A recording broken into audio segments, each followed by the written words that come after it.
बच्चों, हम श्री भर्तृहरिकृत नीति शतकम का अध्ययन कर रहे हैं, कर्म पद्धति का अध्ययन कर रहे हैं, जिसमें कवि ने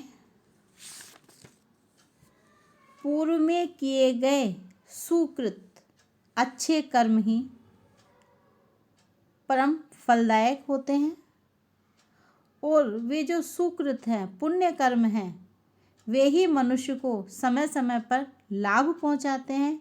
इसी बात को कवि ने प्रस्तुत पद्य में बताया है। नेवाकृति फलति नेव कुलम न शीलम विद्यापि नेव न च यत्नकृतापि सेवा भाग्यानि पूर्व तपसा खलु संचितानि काले फलन्ति पुरुषस्य यथेव वृक्षः। कवि यहाँ कहता है कि नेव आकृति फलति, जो आकृति अर्थात जो सुंदर स्वरूप है वह फल नहीं देता, अर्थात फलदायक नहीं है। नेव कुलम, और न ही उच्च कुल में उत्पन्न, और न शीलम, न ही सत स्वभाव व्यक्ति को फल देता है। विद्यापि नेव च न, अर्थात विद्यापि, विद्या भी नहीं। यत्न कृतापि सेवा, और प्रयत्न पूर्वक की गई सेवा भी व्यक्ति को फल नहीं देती। भाग्यानि पूर्व तपसा, भाग्यानि अर्थात जो भाग्य है, पूर्व तपसा, पूर्व यानी पूर्व जन्म के, तपसा तप से जो, संचितानि संचित है, एकत्रित किया गया है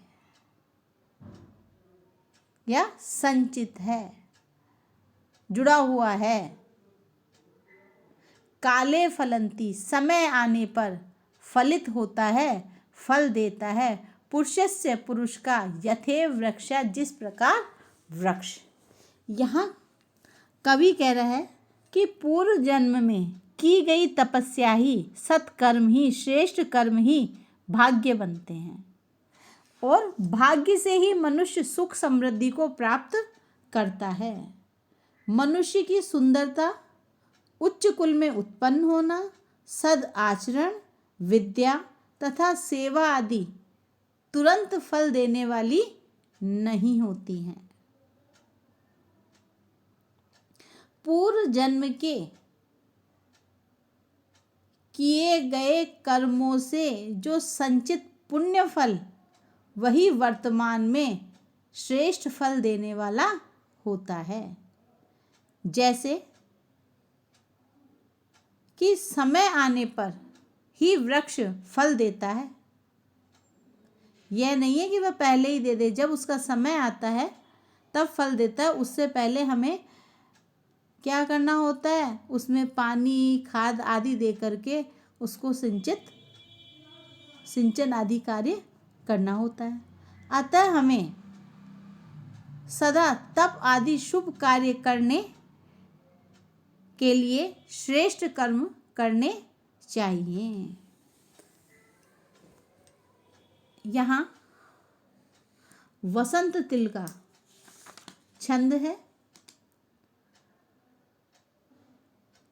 यहाँ वृक्षो मयि रूह शाखी विठफी पादपः तरु, कोश में इस प्रकार से आया है और व्युत्पत्ति की दृष्टि से आकृति में आ उपसर्ग पूर्वक क्री धातु से कितिन प्रत्यय हुआ है और संचितानि में सम उपसर्ग पूर्वक ची धातु से कत प्रत्यय प्रथमा बहुवचन का रूप बना है। इसके बाद कवि कर्म प्रभाव से होने वाले भाव्य की अवश्यंभाविता, अर्थात जो होनी है वो होकर रहती है और जो नहीं होना होता है वो कभी नहीं होता है, इस चीज को यहाँ बताया है। और कर्म ही मुख्य है, प्रधान है। इस चीज को कवि यहाँ प्रस्तुत पद्य में बता रहा है। मज्जतु अंबसी यातु मेरु शिखरम शत्रुन जयतु आहवे वाणिज्यम कृषि सेवने च सकला विद्या कला शिक्षतु आकाशम विपुलम प्रयातु खगवत कृत्वा प्रयत्नं परम ना भाव्यम भवति इह कर्मवशतो भाव्यस्य नाश कुतः।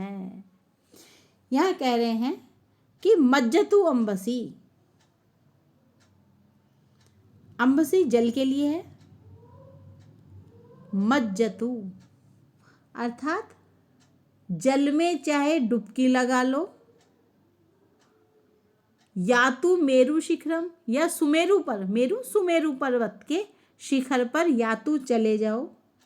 शत्रुन जयतु आवे, आवे युद्ध में शत्रुन शत्रु को, जयतु जीत लो या जीत लें। वाणिज्यम कृषि सेवने च सकला विद्या कला शिक्षतु, वाणिज्यम वाणिज्य अर्थात व्यापार में, कृषि में और सेवा वृत्ति में,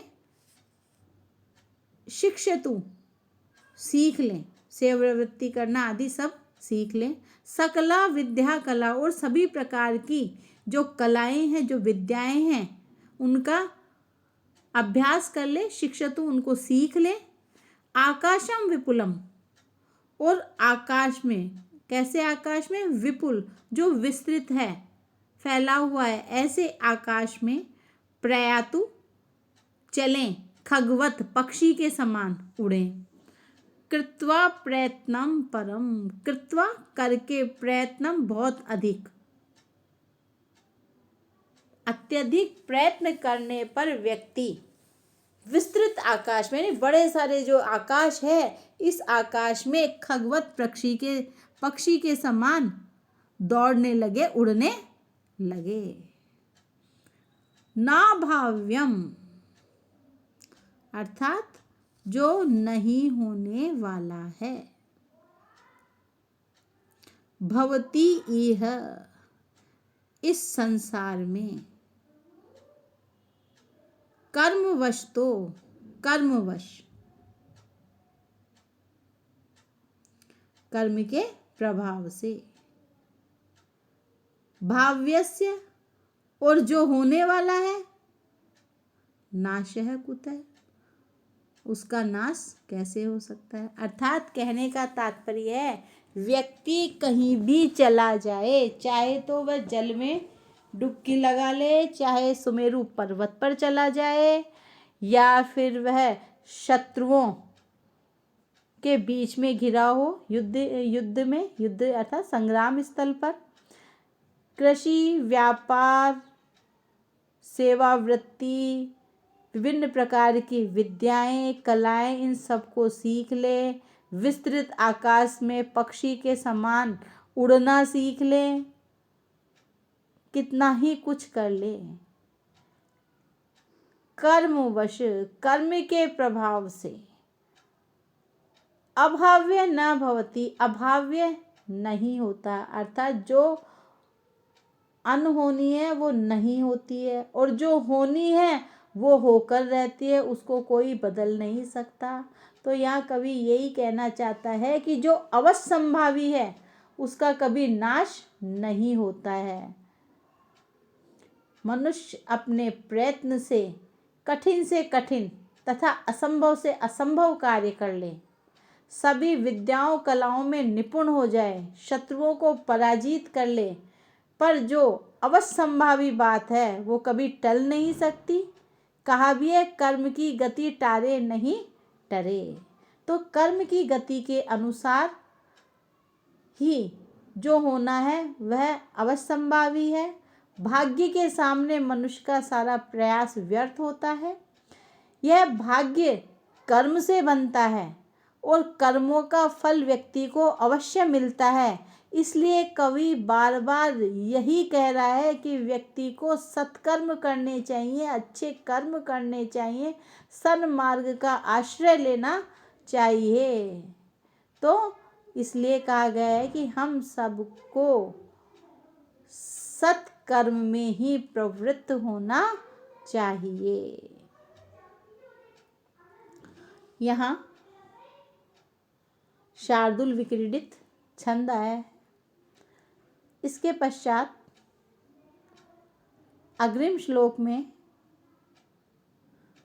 पूर्वकृत जो कर्म है, अर्थात पूर्व जो संचित कर्मों का जो पुण्य फल है, वह तो संकट में पड़ने पर भी व्यक्ति को सुरक्षित रखता है, उसकी कोई हानि नहीं होती। इसी बात को कवि कह रहा है कि वने रणे शत्रु जलाग्नि मध्ये महार्णवे पर्वत मस्तके वा सुप्तम प्रमत्तम विषम स्थितम वा रक्षन्ति पुण्यानि पुरा कृतानि।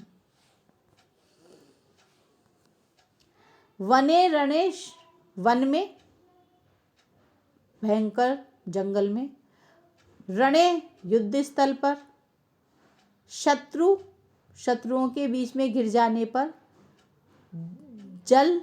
जल में, और अग्नि मध्य और आग के बीच में, महार्णवे महासागर में, अथवा पर्वत मस्तके वा अथवा पर्वत के मस्तक पर, अर्थात पर्वत शिखर पर, पर्वत की चोटी पर, सुप्तम प्रमत्तम, सुप्तम सोए हुए, प्रमत्त प्रमाद से युक्त ग्रसित, विषम स्थितम वा, और विषम यानी संकट से युक्त परिस्थिति में होने पर मनुष्य को रक्षन्ति पुण्यानि, रक्षा करते हैं पुण्य। कौन से? पुरा कृतानि, पूर्व में किए गए पुण्य कर्म,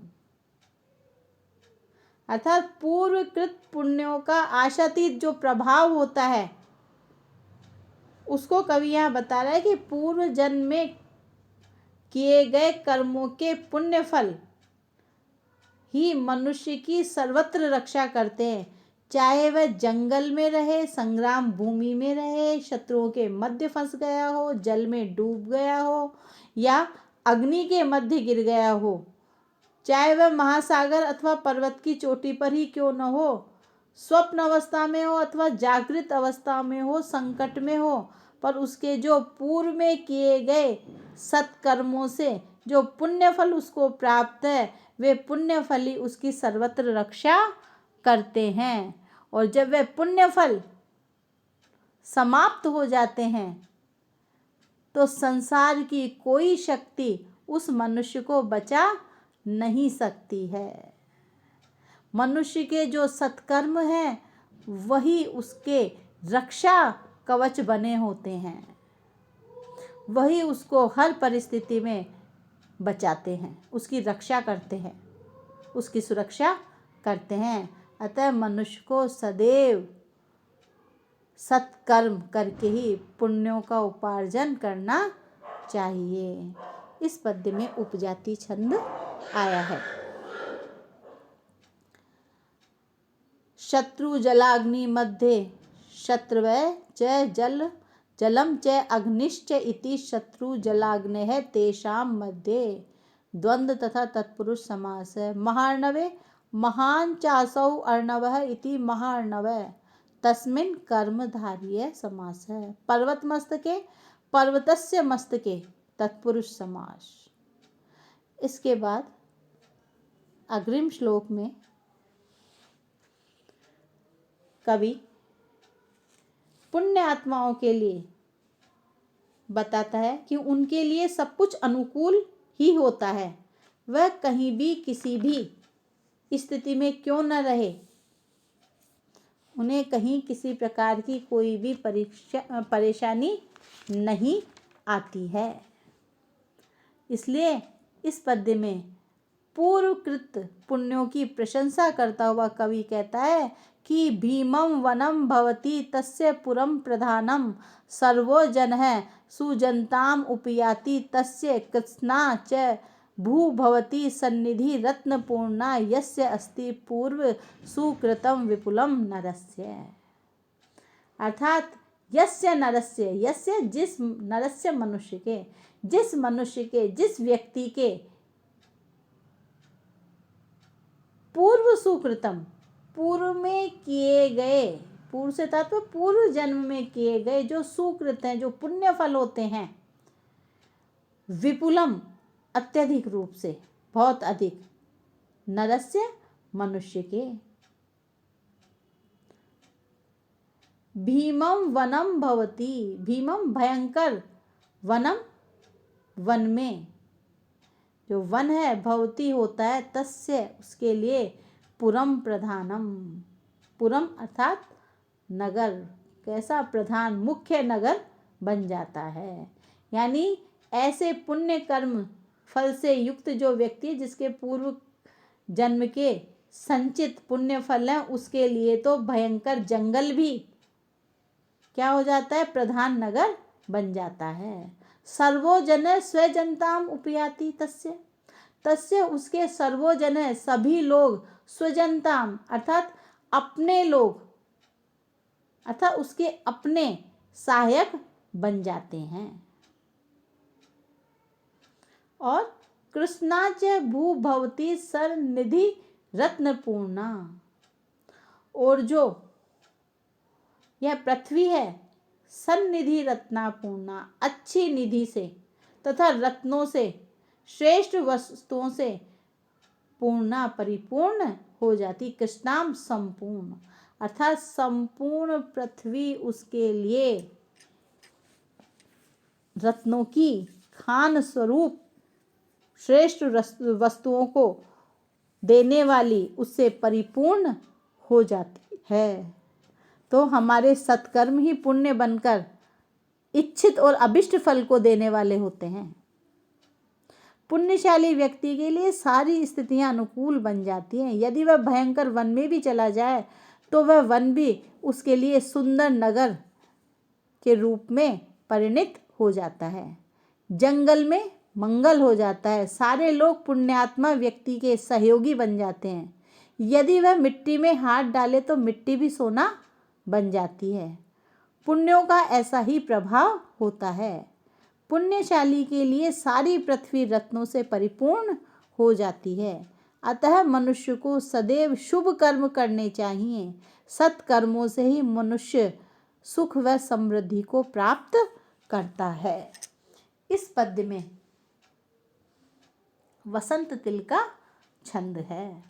सन्निधि रत्नपूर्णः सन्ति, निधि रत्नानि इति सन्निधि रत्नानि, तई पूर्णा, यहाँ कर्मधारय एवं तत्पुरुष समास है। आज इतना ही, धन्यवाद।